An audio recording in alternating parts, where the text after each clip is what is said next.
আসসালামু আলাইকুম। আজকের এই ভিডিও থেকে আমরা অ্যাডোবি ইলাস্ট্রেটরের একদম এ টু জেড এক ভিডিও থেকেই আপনি শিখতে পারবেন। আজকের এই ভিডিও থেকে আমরা অ্যাডোবি ইলাস্ট্রেটরের ফুল কোর্সটি কমপ্লিট করতে পারবো।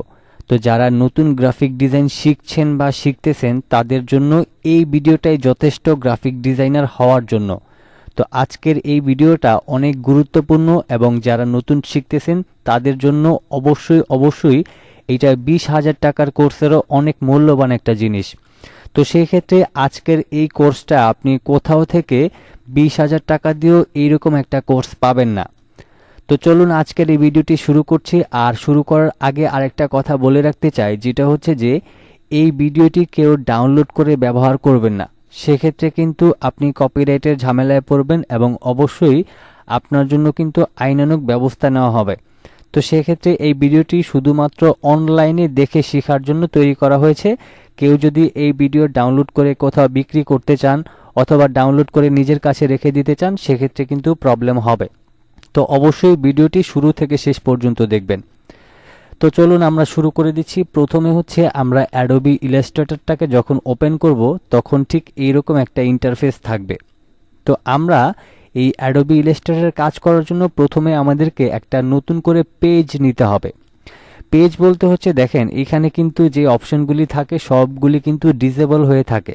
তো এটার কারণ হচ্ছে আমরা এখানে যখন একটা সাদা আর্টবোর্ড নিব তখন কিন্তু আমরা এখানে সব অপশনগুলি ইনেবল করতে পারবো এবং কাজ করতে পারবো।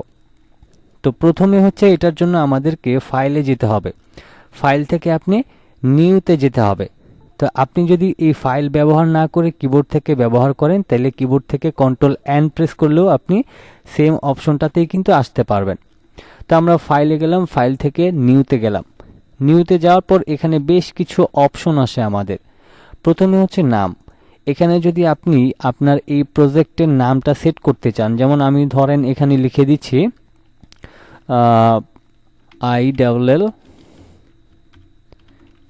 ILLUSTRATOR Illustrator COURSE। আমি এখানে লিখে দিলাম ইলাস্ট্রেটর কোর্স। আপনি আপনার মতো করে আপনার বোঝার সুবিধার্থে এই ফাইলের যে কোনো একটা নাম দিয়ে দিতে পারেন, যেই নাম অনুযায়ী আপনার কম্পিউটারে এটা সেভ হবে। ওকে, এরপর হচ্ছে প্রোফাইল। এখানে হচ্ছে কাস্টম দেওয়া আছে। আপনি যদি এটাকে যে কোনো একটা কাজের ক্ষেত্রে আপনি যদি প্রিন্ট করতে চান সেক্ষেত্রে এই প্রিন্টটাকে সিলেক্ট করবেন, আর যদি আপনি কোনো সোশ্যাল মিডিয়ায় ব্যবহার করেন সেক্ষেত্রে ওয়েবটা সিলেক্ট করে নেবেন। তা আমি এখান থেকে ধরেন ওয়েবটাকে সিলেক্ট করে নিচ্ছি। এরপর হচ্ছে এখানে সাইজ নিতে হবে। তো সাইজ নেওয়ার জন্য আপনার এখানে বিভিন্ন প্রকার সাইজ আসবে, আপনি যে কোনো সাইজের এখান থেকে নিতে পারেন।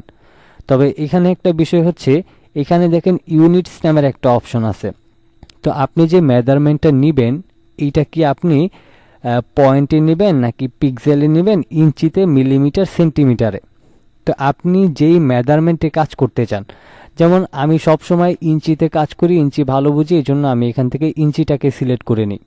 সিলেক্ট করার পর এখান থেকে হচ্ছে আমি বেশ কিছু অপশন কিন্তু এখানে পেয়ে যাব। তা আপনি এখান থেকে যেই ধরনের পেপার সিলেক্ট করতে চান সেই ধরনের পেপার কিন্তু আপনি সিলেক্ট করে নিতে পারেন, অথবা এখান থেকে আপনি আপনার নির্দিষ্ট একটা এরিয়া আপনি সিলেক্ট করে দিতে পারেন। যেমন ধরেন আমি এখান থেকে 30 ইঞ্চি বাই 30 ইঞ্চি নিয়ে নিব। ওকে, তো এরপর হচ্ছে আমাদের এখানে আরও বেশ কিছু অপশন রয়েছে। যেমন এখান থেকে যদি আমি অ্যাডভান্স অপশনে ক্লিক করি তাইলে আমাদের এখানে হচ্ছে দেখেন কালার মোড। তো এটা কিন্তু খুবই গুরুত্বপূর্ণ। আমি আবারও বলছি, এই যে কালার মোডটা এটা আপনাকে প্রথমে বুঝতে হবে। যদি আপনি এমন একটা কাজ করতেছেন যেটা প্রিন্টিং প্রেসের মাধ্যমে আপনি প্রিন্ট করে তারপর ব্যবহার করবেন, সেই ক্ষেত্রে অবশ্যই আপনি CMYকে ব্যবহার করবেন। আর যদি আপনি কোনো সোশ্যাল মিডিয়ায় পোস্ট করার জন্য বা সোশ্যাল মিডিয়ায় ব্যবহার করার জন্য আপনি একটা ডিজাইন তৈরি করছেন, সেক্ষেত্রে এখানে 8GB মোড ব্যবহার করবেন। তা আমি এখান থেকে 8GBটাকে সিলেক্ট রাখছি। এরপরে হচ্ছে এখানে দেখেন এখানে হচ্ছে একটা স্ক্রিন নামের অপশন রয়েছে। আপনি যদি এখানে ক্লিক করেন তাহলে এখান থেকে এই যে হাই রেজুলেশনটা আপনি সিলেক্ট করতে পারেন। তো এখান থেকে এই সব কিছু হয়ে গেলে আপনি এখান থেকে ওকে করে দিবেন। তবে এখানে আরও বেশ কিছু বিষয় রয়েছে, যেমন আপনি যদি একটা পেজের মধ্যে দুইটা আর্টবোর্ড নিতে চান সেক্ষেত্রে এখানে 2 দিলে দুইটা সাদা আর্টবোর্ড আসবে আলাদা আলাদা। তো যেহেতু আমরা এখানে একটা নিয়ে কাজ করব, সেহেতু আমি এখানে একটা রাখছি। আপনি এগুলি ট্রাই করবেন। আর এখানে যে ওরিয়েন্টেশন নামের যে একটা অপশন রয়েছে, এইটা হচ্ছে আমি যদি এই অপশনটা সিলেক্ট করি তাহলে আমার পেজটা লম্বালম্বিভাবে আসবে।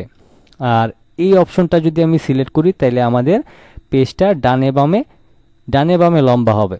তা আপনি যেভাবে নিতে চান সেভাবে করে নিতে পারেন। তবে আপনি যদি লোগো ডিজাইন বা এই ধরনের ডিজাইন ব্যবহার করেন তাহলে এইরকম একটা শেপ নেবেন যাতে আপনি বড় করে করতে পারেন।